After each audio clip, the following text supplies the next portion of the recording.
third annual Best Triathletes of 2017.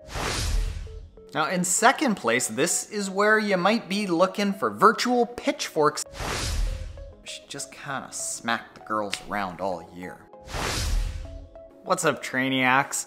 The year is coming to an end, and that means that we are getting into I want to say that this is my third annual Best Triathletes of 2017. Now, in previous years, this was actually really easy. There was not a whole lot of debate about who the best 3 triathletes were, and even less debate about who the top triathletes were of the year. It was like Jan Frodeno, kicked ass again. Daniela Ryf, kicked ass again.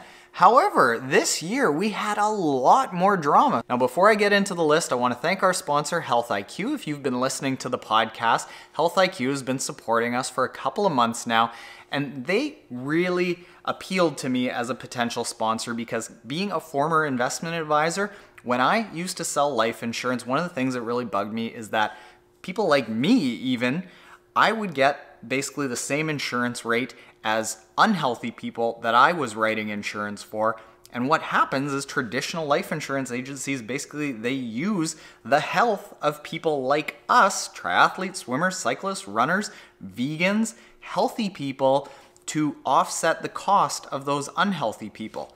Not with Health IQ, however. With Health IQ, it's a new type of life insurance agency specifically designed for active, healthy people where you can save up to as much as 25% on your life insurance. All right? Now, if you want to find out more about Health IQ, see if you qualify, how much you could potentially save, go to healthiq.com/triathlon Taren, and that's where they've bundled up all the triathlete specific information. Or if you just give them a shout, please say the code word triathlon Taren because it lets them know that you came from me. It doesn't save you anything, but it certainly helps us out because they support the channel. So thank you, and thank Health IQ. On to the list. In third place, we've got Mola, who is on top of the standings in the ITU distance racing. Mola was successful, but I wouldn't call him dominant. He had a first in Hamburg and Edmonton, and then he had a third place in the grand final. So while it's not extremely dominant, it's not tons of races, the ITU circuit is such a short course race, and it's so competitive because you're dealing with young 20-something people that have put their entire lives on hold for a decade to be awesome at this. So to be at the top of the ITU points rankings list, you had a good year, okay? Congrats, Mario. In third place on the women's side, I definitely have to give it to my pal Sarah Crowley. And to get the third spot, Sarah had to win the Ironman Asia Pacific Championship in Cairns. She had to win Ironman Frankfurt, the European Championship. She had to win ITU Long Course. She appeared third place on the podium in Kona. And then to top it off, she appeared in the Triathlon Taren podcast. Like, talk about ending your season on a high note, right, Sarah? She's probably still glowing about this. I don't blame you. It's illustrious. Now, in second place, this is where you might be looking for virtual pitchforks to come out from up underneath me, is Patrick Lagne. I know. Our Kona men's winner who set a course record doesn't get the top spot. Why? Well, the reason is, as I was in Kona and we were going to press conferences and we were talking to people about who the favorites are, Patrick Lagne wasn't really even in the conversation because he had barely raced throughout the course of the year. The only somewhat significant race that he had been in, which he won earlier in the year, was half-ironman Rügen. So could he potentially have been in the top spot by being amazing throughout the course of the year? Maybe. We just don't know because he didn't give us the chance to see it. Now in second place, this is where things got really difficult for me.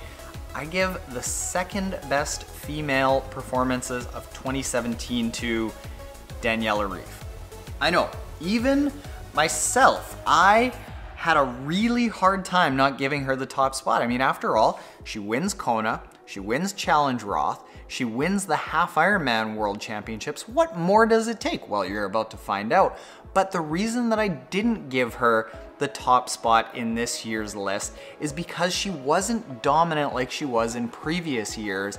And earlier in the year, there were articles coming out, people tweeting about, is Daniela done? Has she burned too many matches, come to too many races, trained too hard, overtrained? Has Brett Sutton put so many eggs in the full distance basket that she's lost all of her speed?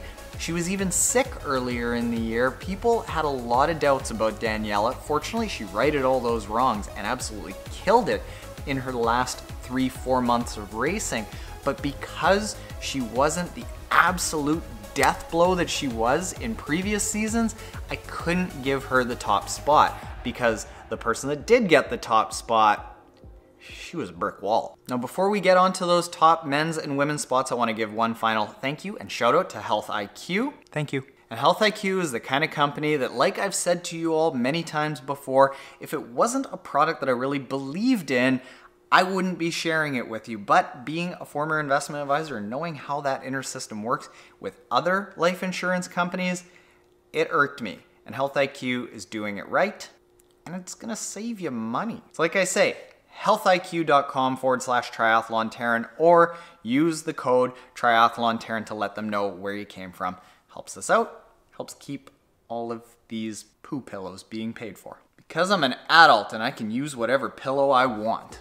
Now, in first place on the men's side is a crowd favorite, and when I say it, you're gonna go, oh, of course. Good list, Taren. Thank you very much. Lionel Sanders, yes, our very own Canadian, in my opinion. I may be a little bit biased. I think he had the best all-around season of triathlon racing of anyone out there. He wins Ironman Arizona. He wins the ITU Long Course Worlds. He wins in Oceanside. He wins Mont Tremblant, and the only 2 races that he doesn't win are first, St. George half-ironman, where he was just minutes behind Alistair Brownlee, and you only get past in Kona for the top spot in the last couple of miles. So he ends up with his disappointing races with a silver medal in Kona and a silver medal behind a 2-time Olympic gold medalist, Alistair Brownlee. And because he had that well-rounded season that start to finish, he was putting in absolutely punishing times, crushing fields, putting in the fastest bike splits, the fastest run splits, making huge leaps and bounds by anywhere from 1 to 2 minutes in the swim. This is the kind of year that says, you know what? Lionel Sanders might be the best triathlete in the world right now and going forward. So you better watch him. Now, in the top spot on the women's side to wrap it up is somebody who set records that not even Gwen Jorgensen set during her prime, Flora Duffy. This year, she broke the number of WTS wins by a single athlete in a single year. She beat Gwen Jorgensen. Now, I gotta pull this out. Look at this. Flora Duffy was first in the WTS rankings. She raced 5 times on the ITU and placed first in 4 events: Yokohama, Leeds, Hamburg, Edmonton, Stockholm, and the Grand Final. That's 6 events. Canadian math, sorry. And the only race that she didn't win was Montreal, where I want to say she was second. And this kind of dominance, like I say, in the ITU is unheard of, because races are won by a matter of seconds and feet. And for her to consistently come out time after time on the top shows a huge amount of strength. And, and I forgot, she also won the Xterra World Championships. Off-road, she's versatile. And this dominance across all different races, across the entire race calendar, I think is what sets her apart from Daniela Ryf, who had some low months, and Flora Duffy really did. She just kind of smacked the girls around all year. So there you go, Trainiacs. Let me know in the comments below what you think of the placings, who you think maybe really deserves to be on the list, or who you think actually didn't deserve to be on the list, or if you think that the order should be a little bit different. If you're interested in my take in the best triathletes from previous years or all time, check out the videos here and here.